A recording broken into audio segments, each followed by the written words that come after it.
You are listening to INTERFORM Podcast with Ro on the radio. You're going to want to hear this. Welcome to INTERFORM Podcast. It's me, your girl, Ro on the radio. Special guest today. I've had a lot of special guests, but she's one of my favorites. Shakira Eakins. Hey. Shakira Eakins is a social worker. Shakira Eakins is a yoga instructor and a presenter. Like, tell all the people what all you do. I do a lot. Part of it's ADHD, part of it's just punishment. No, I like to do a lot of things. I'm a social worker, and with that comes everything else. And so I'm a therapist. Mm-hmm. I'm a trauma therapist, especially for BIPOC and LGBTQ individuals. Those are my focus. Mm-hmm. And a presenter. I present at conferences, just a couple local ones right now, about using yoga and polyvagal theory in therapy sessions when I present to professionals. And then I'm the director of, I have to close my eyes to think about it. So much. Professional development and training for Easton Counseling and Associates, which is Black owned. Nice. In the area, which means I collaborate with their clinical leads about what their interns and their employees need in terms of CEUs. And they pay me, and then it's free for them. So they get Amazing. 1.5 hours of free CEUs every month. Wow. If they attend it. So topics about diagnosing, Mm-hmm. about different methods of providing therapy. Burnout this week is about crisis intervention and being able to be there in suicide prevention with clients. And then I am planning, hoping, researching to write a book in the next year or so that highlights using polyvagal theory interventions with people in Black bodies. And what is, say the theory again? That's so hard. Polyvagal, yeah. Polyvagal. Polyvagal theory discovered by Stephen Porges over decades of research. It's all about mapping your nervous system. So polyvagal theory says that there's 3 parts to your autonomic nervous system. And there's your ventral vagal, where you feel safe and you can connect with people and you feel comfortable, you can feel joy. Mm-hmm. And then there's the sympathetic nervous system, that's your fight or flight. And then there's your dorsal vagal, and that's your freeze. Now, when those are operating with no major stressors, it's the part of you that can get you up and running and working out and doing presentations and getting out and doing stuff like this. And then your dorsal vagal is your rest and digest. Now, when I don't have one of those. Right? No, you don't. and then when your sympathetic nervous system gets way overwhelmed with anxiety, irritation, annoyance, all of those types of things, you can crash down into dorsal vagal. And so you feel hopeless. It can feel like depression. You're unmotivated. You don't see the point. And so what I do with clients is teach them how to map the nervous system, something that Deb Dana, who's a social worker, really well known for and partners with Stephen Porges to translate everything he wrote for therapists. She was one of the first to do it. Wow. And so what I want to write a book about is just to enhance what's out there, because I haven't been able to find anything yet, and I invite anybody to let me know if there's a book I've missed where it's Black-centered. There it is. Because there's so much more with our bodies and our base level with our sympathetic nervous system that many of us, not all of us, but many of us need to be aware of. And then what it takes for us to feel safe, even in a therapy spot, to be able to talk about that, even with somebody that looks like us. Wow. And so I have a lot of books on my list to research. I'm going through all of my polyvagal theory books first, and I just meticulously take notes. And so I hope to present at the NASW conference in Little Rock, which is the Social Worker, National Association of Social Worker conference that's local. Wow. I've submitted a proposal for that, and the one that I did this year with polyvagal theory and yoga. And so I'll know in January if they approve it. Fingers and so crossed. I've already been reading so I can get like a basic on that and do like a baby version for an hour and a half. Yeah. And the more people I tell, the more I have to be held accountable to writing the book. And You are so smart. That big, sexy brain of yours. Yeah. So I wanted you to come on the show. Thank you for coming, because I asked you like Thursday, and I know you're like, No you problem. got a lot going on. You're busy, so I appreciate you coming. I wanted to speak with a professional about this topic because I think it's very important. Yeah. Setting boundaries. Yes. Now, I think some people have a hard time with setting boundaries. And I'm going to say mainly with close friends and family. Yes. And what I wanted to ask you, among other things, is why is it so uncomfortable and why is it so difficult for us to set boundaries? Yeah. Lots of reasons. It can feel uncomfortable when we are not used to setting them. So depending on how we grew up and if we were allowed to have boundaries, whether with friend groups, family, or both, and boundaries are violated in a lot of different ways. And a lot of times our families of origin don't even realize that that's going to create issues later. Absolutely. I've seen that with people I've talked about, even in my own family. And so it may feel unsafe at first to set this boundary. And then there's all the expectations that we may carry with us. Well, they're not going to talk to me anymore. They're going to break up with me. They're going to stop being my friend. I'm going to be disowned. So many different thoughts that may pop up that may just be anxiety and worry, or could be based in some truth because of who we've chosen to be in relationship with and who we had to be in relationship with in terms of family. Wow. That explains a lot. What would you say the difference is between privacy and a boundary? So, like, for example, in my house growing up, like, we were not allowed to lock our bedroom doors. We were not allowed to, like, I had a diary and my dad or mom could go through my diary at any point. It just was understood that because I live in their house, I must abide by their rules and everything in their house. It belongs to them. So if when I get older, let's say that I, have a significant other and I have a diary and I say, I don't want you to read my diary. Am I setting a boundary or is that just privacy? Like there's a fine line, right? There kind of can be. And so when you say that to a significant other, you're setting a boundary on your privacy. Mm-hmm. And so there's having privacy. There's the things that, a lot of times we can feel are innate that should be private. And then there are things that we just have to set boundaries around. And so privacy is an example of what we can set a boundary with.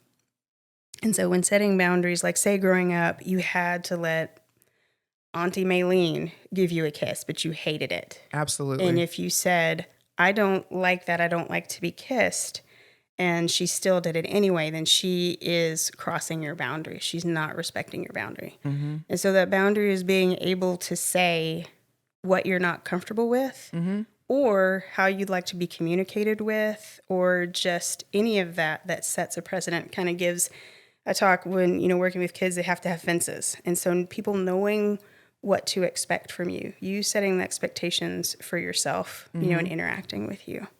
Why, and my next question is, why do people get upset when you set a boundary? Is that something that could be caused by their trauma too? But I just noticed that people get incredibly defensive when you do try to set a boundary, which makes it harder for you to continue to try to set boundaries in the future. Yes. And a lot of times it is that. It is what they've gone through, how they were taught to communicate, how they have communicated with other people, whether it's a survival skill that they still have, or it's just what they learned and they've been able to get what they want. And, not necessarily in a malicious way either. Interesting. Just getting what they want, or they just never got the skills of how to communicate the boundary. It can also depend on how the boundary is communicated. That's true. If you're coming we could be nicer. I said that you cannot blah, blah, blah, blah, blah, blah. Now, sometimes that's warranted. Sometimes you got to be firm. I was talking to somebody about that last week. Like sometimes we just got to use that firm voice. But, it just all depends on how the communication is brought across. Because if it's all blaming, even when we're setting our boundary, then people aren't going to be as receptive. That's true. Because it's not a collaborative communication to build harmony. It's I'm blaming you for this and I don't want you to do it anymore. So that's my boundary. So it can go in that direction too. But most of the time when people have a problem with a boundary, it's because then their immediate needs are not being met. And they don't like change, and they may not know how to have those healthy responses. They don't understand what having a boundary is.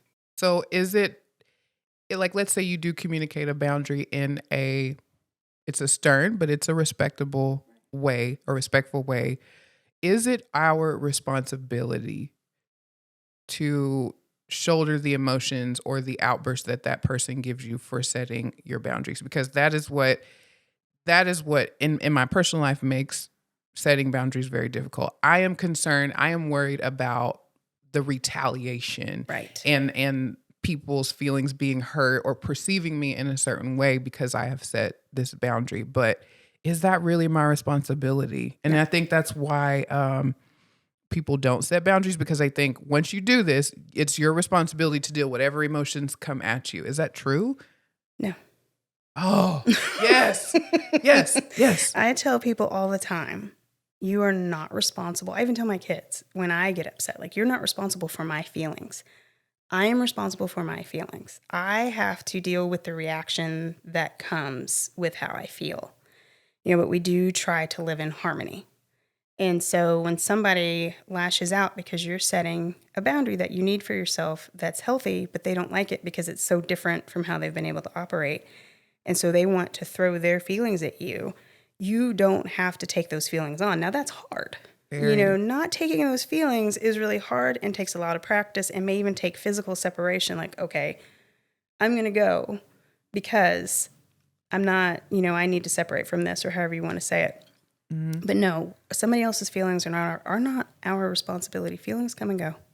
They come and go. We can't always second guess how people are going to react to things. We can think about how to communicate things to where it's cooperative and harmonious as best we can.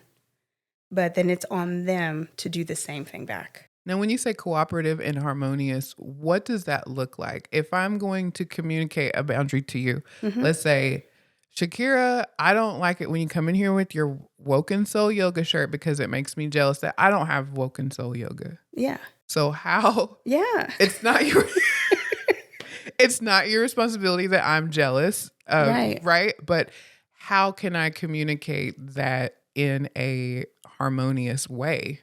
Well, even so, if that was the best way to communicate it, especially if you use that kind of tone, right? Yeah. Then that makes me want to have a conversation with you as somebody who can also communicate back. That makes me want to say, well, let's talk about that. Like, I get that because I'm jealous of a lot of people that have more than this.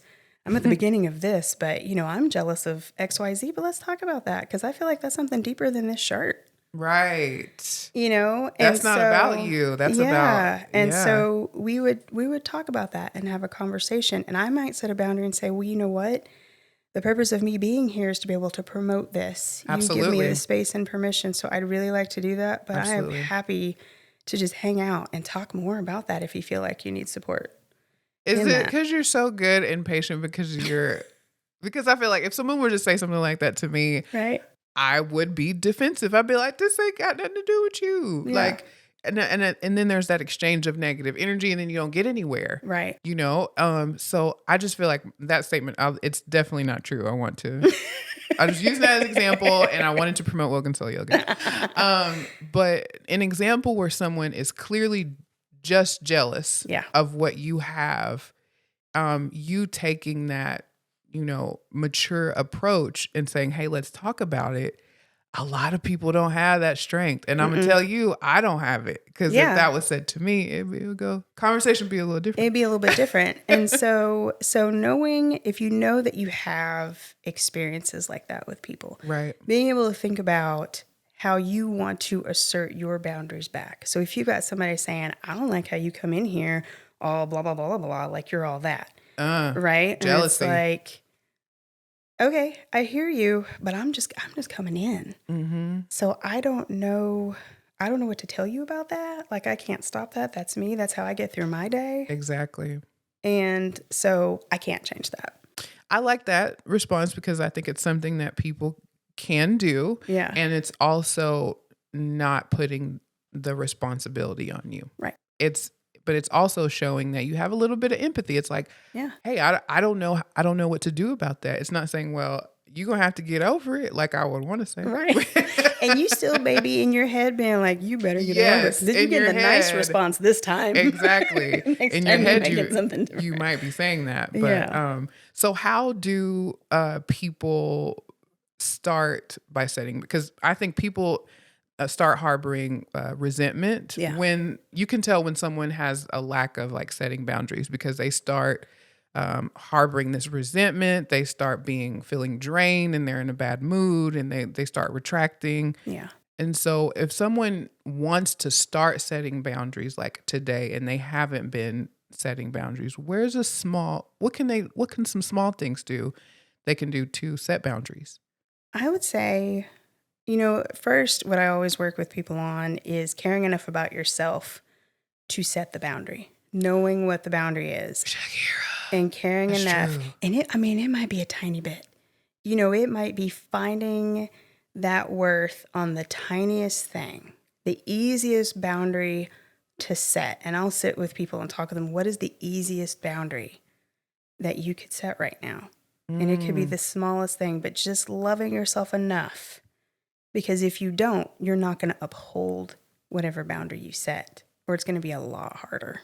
That makes sense. The reason why we don't set boundaries is because we maybe don't have the self-esteem that we need about ourselves. Like, we don't respect ourselves enough to think that we are worthy of setting these boundaries. And that's a great way to put it, having that respect for ourselves. Because if we want that respect from other people, we've got to be able to uphold whatever boundary that is and respect ourselves enough to uphold it, which can also be a struggle for a lot of people. Because you may state it, but then upholding it may come with a lot of grief. And when working with even adults with parents, adult children with parents are often, one of the common things, boundaries that I'm looking at. Girl. And so being able to set that boundary in an easy way. So if having a conversation with the parent is really hard, no matter what kind of boundaries you set, I'm not going to talk about that. I'm not going to do that. And getting off the phone doesn't feel like enough. Then looking at, well, what else could you try? So I've had some people like, okay, well, we used to talk every day. Now we talk twice a week. And that's better because I can handle the conversations and them talking to me like I'm still 5 or them telling me what I need to be doing. And then for other clients, it's been maybe once a month, depending on how detrimental that relationship is. Right. And if they're willing to work on communication, but the other side isn't. All you can do is all you can do. Yeah, they have to make those hard decisions. Why is it so hard for parents, like of adult children, to accept boundaries? For example, I have family members that will say things like, you never call us, you never come to visit us. I feel like I'm not part of your life anymore. How come the light bulb doesn't click on that the reason that you don't see me is because I'm either setting a boundary or because you've crossed a boundary that I don't want to? Is it denial? Like, why is it so hard for adults to do that? I think it's a lot of different reasons, but I think a lot of it is because I know for some parents, they still see ownership over that child, right? So depending on better stop it. The culture you belong to and just how your parents were, even the region that you live in, that's more normal to be like, I own you. I own everything about you from the time that you're growing up and telling you everything that you need to do, even into adulthood. And culture plays a huge, huge part in that. A huge part in that. And so that's one of the things that I see a lot, mainly because of the clients that I have, thinking about cultural backgrounds. And also the loneliness of that child being gone when they've gone off on their own. So you think about especially parents who have a hard time coping and communicating and having healthy boundaries anyway. Right. Then they don't know what to do with their feelings. And so then that can come across as trying to not necessarily pull them back in the house, but still maintain that closeness because, oh no, now they're an adult and whatever comes up for them with that child now being an adult. As I'm telling you, a child leaving a nest, that's hard. Like, it makes you cry and it's really hard. Yes. And so when you don't know what to do with those emotions and you were never taught yourself how to deal with emotions in a healthy way, and depending on how you were treated when you left the home, it all impacts how things are handled. You really said it. Ownership. My mind's blown. In your opinion, is it okay to block your parents? I know a lot of people that block their parents because they Really? have to. You have to. Sometimes if the relationship is so detrimental, Toxic. Yep, if it's so abusive, if you're willing to work and they're not willing to work, then sometimes you have to. And maybe not forever. I always tell my clients, just for now. We'll work on the other stuff. When you're ready, you can always try contact again if you want. But it's up to you. And I know people that have blocked their parents indefinitely. Because every time they contact them, it's emotional abuse, essentially. And or they're standing up for somebody that they shouldn't stand up for. Yes. And, you think about family secrets and, things like that. That can cause a lot of that too. And so, yeah, it's okay. Because sometimes you just have to. I know a lot of people are like, well, those are your parents. Yeah. But they have to parent. But that's the toxic gaslighting that keeps us in this cycle of, well, that's your mom, or well, that's your dad or your aunt. And that's something that I would like to see changed a little bit, because that doesn't excuse their inappropriate behavior or the way that they treat you. It doesn't give them a free pass to treat you a certain way because that is your blood, or that is somebody that's, a father figure or mother figure in your life. And that's part of the stuff that gets me, because as a child, it makes me feel guilty, right? Yeah. Like if I can't express my concerns with how I'm treated because, well, that's your, family member. And and I think that hurts a little bit. So it's okay you said it. It's okay to block your parents now. It is. It is. And that may create some controversy. Yeah. Because I've worked with both sides, right? I've worked with the parents and I've worked with the adult children. But, it takes both sides to be able to work on a relationship. And we all have our own perception of the relationship. We have to be willing to listen to each other. I joke all the time, I'm going to pay for my kids' therapy. Like, I know I've messed up. No, I know I've messed up. I haven't, not any abusive kind of way, but I know that I've messed up, and I make my 9-year-old daughter mad every day. I don't know why most of the time. I can usually bring her back around just by sitting with her. One time I fell asleep in her bed because I was waiting for her to decide to talk to me. Oh, mama. But, she's hitting that age. She's hitting adolescence. But I haven't always been that way. And so if they're going to need therapy and if they need me to come in, be like, well, when you did this, okay. Absolutely. Let's talk about it, because our perceptions are different, even between siblings. And that can create some difficulties with boundaries too, because a sibling can say, well, it wasn't like that. And you can say, but my perception is that it was. It's different. And it could be that we need to work on our perception too, and what we feel inside and what happened. But it takes both sides. Right. For that relationship to be healthy and to be able to have a good amount of contact. Now, for people who attempt to set boundaries and then they move it, you know what I mean? They move the goalposts. They're like, for example, I can say, Shakira, I don't want you coming here with your clear skin and your locks anymore. And then you can only come in twice a week, right? And then you say, well, I had to come in, a third time this week. And I'm just like, okay. What is that teaching people when you don't respect your own boundaries? That's teaching people that your boundaries don't matter.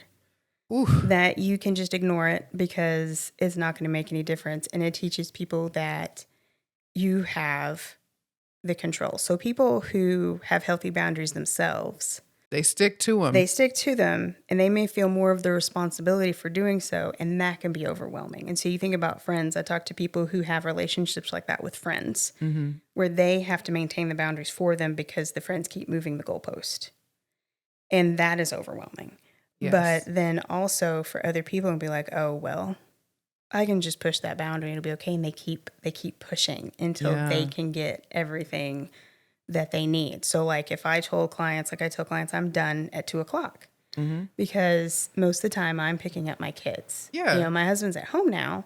And so my schedule is a bit more flexible, but I still keep the 2:00. Then it gives me the opportunity to do things like this. Right. I provide supervision for LCSW, people getting their LCSW. So I have an option of doing events and stuff like that.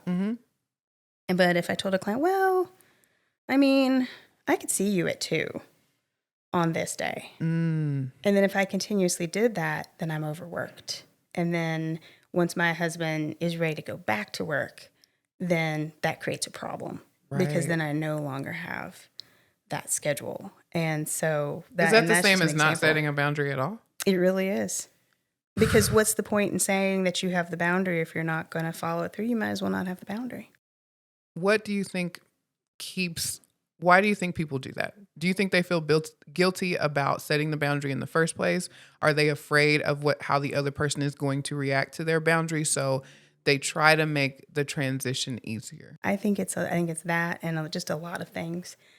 It is trying to make the transition easier. It's still trying to find their voice. And so it may look like that at first to set a boundary because a lot of people have to work up to having that voice, especially if they were never allowed to.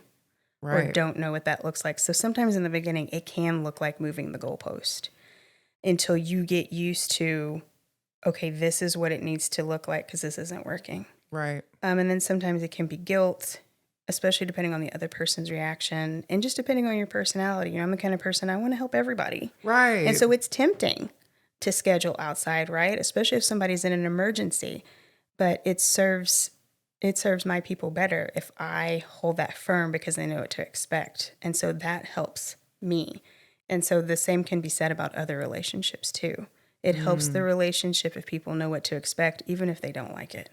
Exactly. Now, what does setting small boundaries look like? Like, let's say I'm in counseling and I am not ready to tell my mom that I don't want to have, weekly conversations with her. Right. I'm not ready. I'm not ready to tell her how, her words affected me growing up. I'm Right. not ready. What is a baby step I can do? Maybe it doesn't even have anything to do with my mom. Maybe it has a baby step to do with something in my job. Like, how can I start there and then, gradually get better at setting boundaries? Yeah.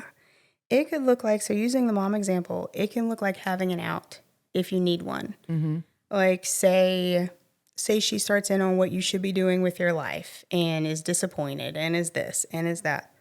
Okay, I gotta go. I'll see you later. I got somewhere to be. I love you. I'll talk to you next week. Boom. And boom. Sometimes it looks like that.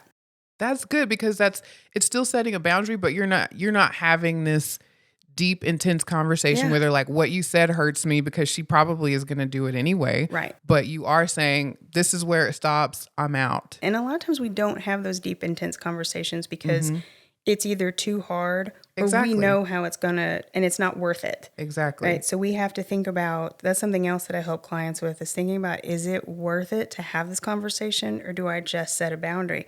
And so think about with the holidays, I prep a lot of people. It's like, what's your out? If being at home is overwhelming, what's your out? Absolutely. And last question. This is so good. It's so flippin' juicy. When it comes to like after I have the out, right? Yeah. Let's say the mom actually, asks me about it and says like, did you leave because of me? Yeah. Or did you leave because you actually had something to do? Yeah. Like, how do you answer that depending on how you're ready to answer. Right. Right? Mm-hmm. You answer what you feel like you can say and be like, well, the conversation it just wasn't going in a way that was productive. Or it was hurtful. Yeah. And, and then having something that you want to say in case she wants to get into it. Like, I don't want to get into this right now. I want to discuss this when we really can and it not become a fight. It sounds important to realize that you're not in the same space that you were as a child. As a child, you have to answer your mom. You have to do this. You have to do that. As an adult, you have I'm not going to say luxury, but you have the ability to remove yourself from that situation. And what I like about what you said is that a boundary doesn't always have to be a hard conversation. A boundary doesn't have to be you basically talking to a brick wall about things that bother you and them not respecting your boundary. Right. A boundary can look like you removing yourself, from the situation. Now, and okay, this is really the last question. What is the difference between a boundary and putting up a wall? Mm-hmm. So a wall is, I don't want to say it's more inflexible, but it's rigid. A boundary, you're asserting yourself and you are saying, I don't want to be treated this way or spoken to this way, or I need privacy in this way. A wall is, I'm shutting you out without you having done anything. or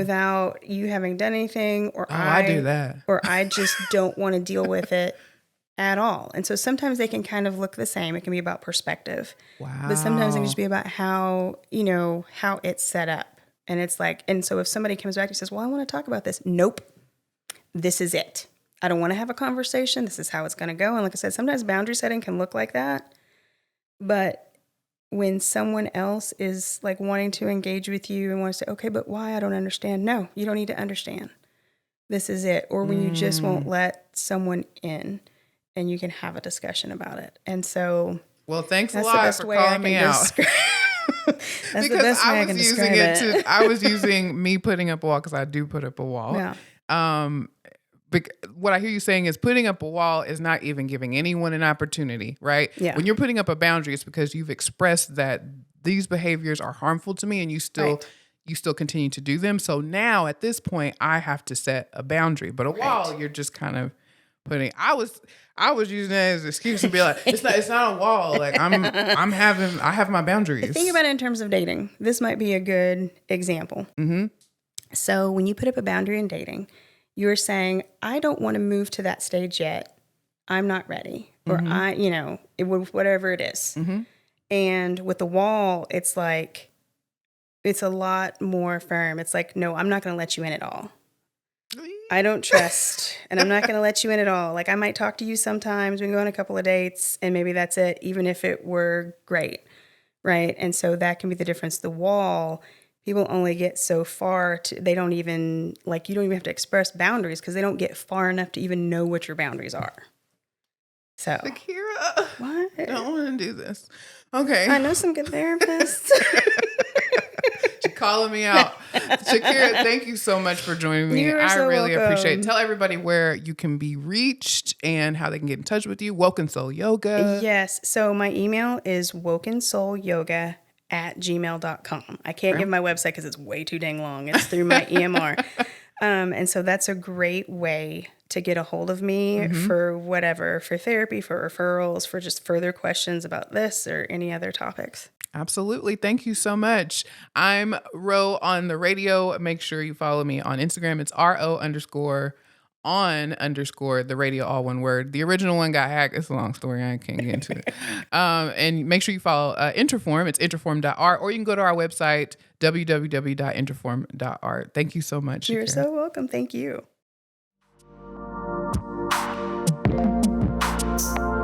You are listening to INTERFORM Podcast with Ro on the radio. You're going to want to hear this.